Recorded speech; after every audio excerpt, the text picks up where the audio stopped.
It's me, Becky B. In this video, I am going to be doing a triple comparison of The Haunting of Hill House. Woo! Should have really done this for Halloween, but hey ho. Before I get into this video though, I would kindly like to ask if you could like, subscribe, tap, comment, share this video, and thank you for the continued support.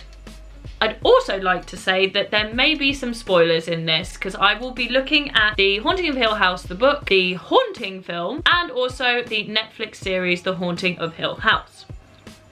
So I'm going to begin where it all started, and that is the 1959 book written by Shirley Jackson, The Haunting of Hill House. It is a gothic horror that is based around a house that is known for its supernatural tendencies, shall we say? Where a group of people are invited to attend this house and basically experience the supernatural phenomenon that takes place there. So to give a brief summary of the story as per the book, it starts off with a very interesting and creepy opening. I found it very chilling. I listened to it on the Audible version, so I think that kind of heightened the creepy air about the words that were written. It starts off with a very creepy paragraph depicting the house as isolated and cold and, well, very haunting really. So it says, no live organism can continue for long to exist sanely under conditions of absolute reality. Even larks and katydids are supposed by some to dream. Hill House,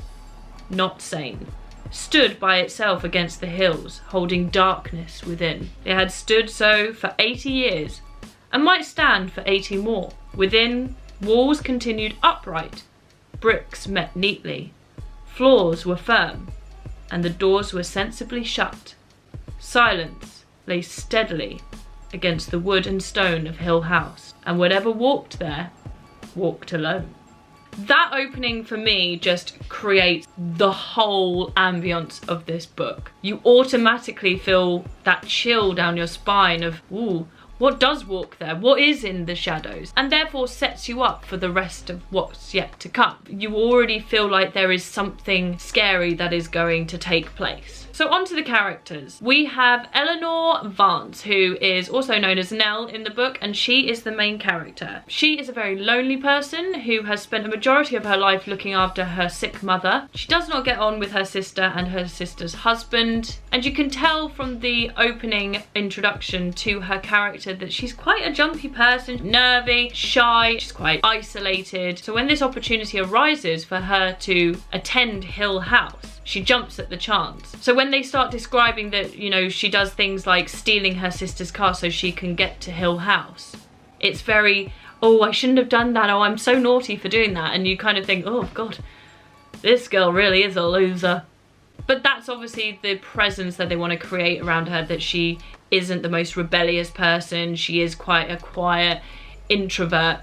And so when she gets to the house and she meets Theodora, who is exactly the opposite, this very outgoing, very flamboyant, very sure of herself character, they clash and yet complement each other. Theodora brings out this rebellious side to Eleanor, and Eleanor finds it very exciting and finds herself liking Theodora very quickly, and they bond very quickly in the book and create this connection. We then have Luke Sanders, whose family are the current owners of Hill House, so he is technically sort of there to monitor the goings on of the people who are attending and who have been invited by Dr. Montague, who is a paranormal investigator as such, but he looks at it from the scientific perspective, and Dr. Montague is the one who is renting the house and who has called on these people to attend the house and see what paranormal activities go on within. We also have Mr. and Mrs. Dudley, Mr. Dudley being the caretaker, Mrs. Dudley being the housekeeper, cleaner, thing, person who's just... We then later on see the characters of Mrs. Montague, who's Dr. Montague's wife, and companion Arthur Parker arrive later on in the book. So initially we have Eleanor traveling. She's describing her surroundings. She's gone into a cafe. She's seen people there sitting around. It's sort of normal day-to-day life. And the further away from her reality she gets towards Hill House, the more you sort of feel like she's becoming detached from reality. She turns up at Hill House and she gets this dreaded feeling about going in and wanting to turn back quickly, and she describes the house as disgusting. Again, it just creates this ambience of this uninviting hellhole, really. She talks about how inside it's a mishmash of decoration. It doesn't really fit together. She goes into her room and she feels even more uncomfortable. She's attended by Mrs. Dudley, who seems to have a scripted monologue for every single guest that turns up at this house. One of the lines she says at the end, "In the night, in the dark," which is relevant to something that I talk about later. And then the rest of the guests arrive and they have a breakout area. They enjoy each other's company. They socialise quite easily with each other. Eleanor is obviously second guessing herself because she is an insecure introvert, but nothing significant really happens except the description of the house. But as the story goes on, the first paranormal activity happens within the house. The description of the paranormal phenomenon: walking down the hall, knocking on doors, and they know it's no other guest because Mr. and Mrs. Dudley always leave the house after 6 o'clock and they do not return until the morning. And then it arrives at Eleanor and Theodora's door and starts knocking and trying to get into the room, and the cold air, it's very expectant of something to do with ghosts and demons. So it goes on and more paranormal stuff starts happening. There's one moment where Eleanor is in bed and she's hearing talking in the other room, and Theodora is also in the bedroom with her. Eleanor describes holding Theodora's hand because they're so terrified by the fact that there's these voices in what was Theodora's room. Again, I'm not going to give too much away, but essentially by the end of this chapter, Eleanor jumps up and realizes that what she thought was Theodora's hand was in fact not. And the way it's described in the book is just so subtle, but it really creates that creepy, you know, this house is haunted. Nowhere is safe. At one point, Theodora and Eleanor are outside and they're seeing a ghostly picnic taking place, and this is at night, so obviously already everything is creepier at night. And Eleanor is facing in one direction, and then behind her Theodora screams. Theodora tells her to run and not look back, so Eleanor complies. And you never actually find out what was behind Theodora, that Theodora has seen, that terrified her so much. And again, I think it's just such a clever way to write, because it's so easy to explain everything in detail and to give the reader no opportunity to create the imagination in their head of what actually it could have been. Slowly you see Eleanor slipping from this quite childish and sweet lady who's not entirely sure of herself, but then starts to gain a bit of confidence being around these people, to then slipping into a persona that wouldn't have been expectant when you first read about her at the beginning of the book. She starts questioning people. She starts saying things like, "I hate Theodora," because she gets mocked by her. As the book goes on, you see her slowly slip into madness as this house is calling to her, and she starts feeling the presence of the house. And even though the others are being affected to a certain extent, they're not being affected in the same way that Eleanor is. And by the end of the book, she essentially is possessed by this house and slips into like a complete madness. For her safety, the doctor tries to send her away, and something or another happens, and that's just not possible, and blah blah blah. The end. I don't want to give too much away at the end. The book very much requires you to use your imagination, and I think that's why it works so well, because it's very psychological. It requires you to imagine and create this whole atmosphere, and it does that brilliantly. So moving on to the first adaptation of the book, and that is The Haunting film. The book was actually made into 2 films, but I'm only going to be discussing The Haunting in this one, as I haven't actually seen The Haunting of Hill House film. The Haunting was released in the USA in 1999 and stars Liam Neeson as Dr. Marrow, Lily Taylor as Eleanor Vance, Catherine Zeta-Jones as Theodora or Theo, and Owen Wilson as Luke Sanderson. Now there are other characters in this, but they don't really play a major role, and the reason I've obviously selected these people is that they are slightly adapted versions of the book characters. Now I watched this film when I was, well, it came out in 1999, I would have been 9 years old, so I probably watched it maybe like when I was 10, and at the time it used to creep me. Don't know why I said it like that. It used to creep me out. Having watched it again, I'm not quite as creeped out about it, but one of the things I was impressed by was actually how closely linked the film was to the book, or at least initially. So the film starts off in very much a similar way to the book. However, the Eleanor character is a little bit more bolshy, she's a little bit more hot-headed, and I think stronger in her personality than the Eleanor in the book. You see right at the beginning of the film that she's having this battle with her sister, which is also the similar thing to what happens in the book. Her mother has recently passed away. Eleanor has spent a majority of her adult life looking after her mother, and the sister comes across as a very selfish character, and so does the sister's husband. And you feel sorry for Eleanor. You know that sort of situation where you are basically bullied by opposing people and it's not a nice place to be, and then Eleanor gets this invite to go to Hill House. However, the difference with this one, unlike the book, is that the characters have been invited to Hill House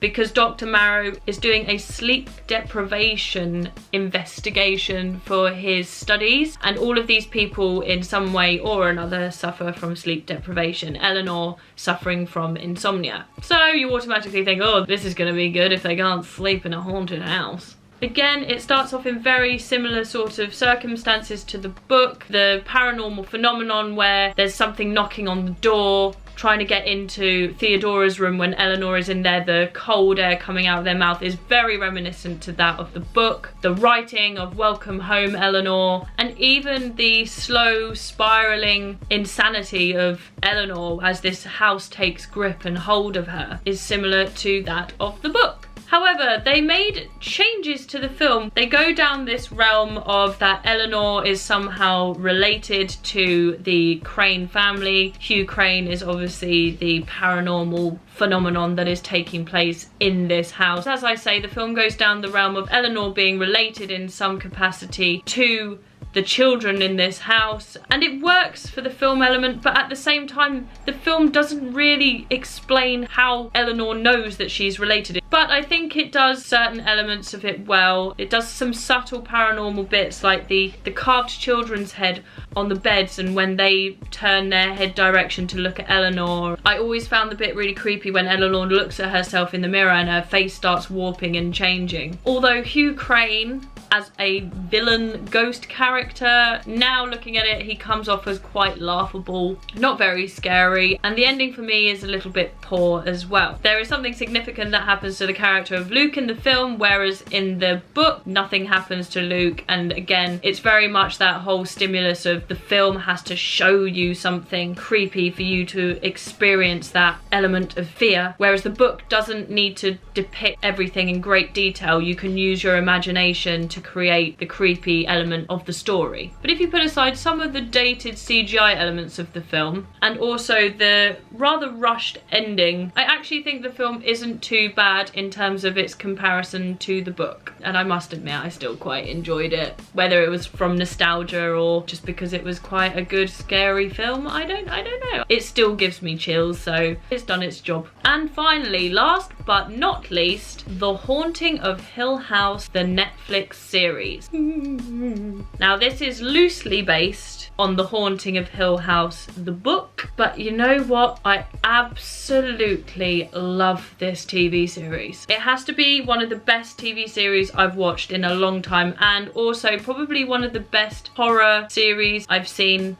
well, in a very long time. So when it says that the story is loosely based on The Haunting of Hill House, that is because the story in itself doesn't really follow any linear pattern to the book. It has characters in it that are of the same name. So for example, Hugh Crane, and he is the father of 5 children who are Eleanor, Nell Crane, Vance, Theodora Crane, Luke Crane, Shirley Crane, and Stephen Crane. And then there is his wife, Olivia Crane, who is the mother of these 5 children. The best way for me to describe The Haunting of Hill House TV series is that it's like a love letter to the book. The story in the Netflix series, this family in 1992 have moved into Hill House. The parents have the intention of doing the place up and then selling it on. And Hugh Crane is the one who's going to be developing it, and his wife Olivia is an architect. And the filming jumps from when they were in the house back to present day, and each episode appears to show one of the children or one of the family members' story or their experience within Hill House, and then show where they're at in their personal lives at present. So something tragic happens in the house back in 1992, which subsequently means that the family moves out very abruptly from the house. And then in the present day, there is another tragedy that takes place, which brings the Crane family, who seem to be rather estranged from each other, back together, and they have to basically confront their fears of Hill House. The ghostly elements of the TV series are done so brilliantly. The suspense that is created by the camera work, the dim lighting, at some points it's a little bit too dark, but they do that to put you in this atmosphere of feeling uncomfortable, and you almost can feel the damp in the house and the cold and the unwelcome presences that are lurking behind the shadows. It's so good. You find out about each of the characters and their backstories as children. For example, Theodora and Nell seem to have this inherent ability to be able to sense certain things that are going on beyond the realms of normal consciousness, as does their mother, which you find out. And it's the mother that you see slowly slipping into maddening thoughts and getting possessed by the house. There's nothing inherently wrong with the house. Unlike in the film or how it's described in the book, it's actually a very well presented house. It's very nice and looks comfortable. But even in the daytime, you feel that there's an eeriness and an unwelcome presence. And essentially the TV series goes on by them experiencing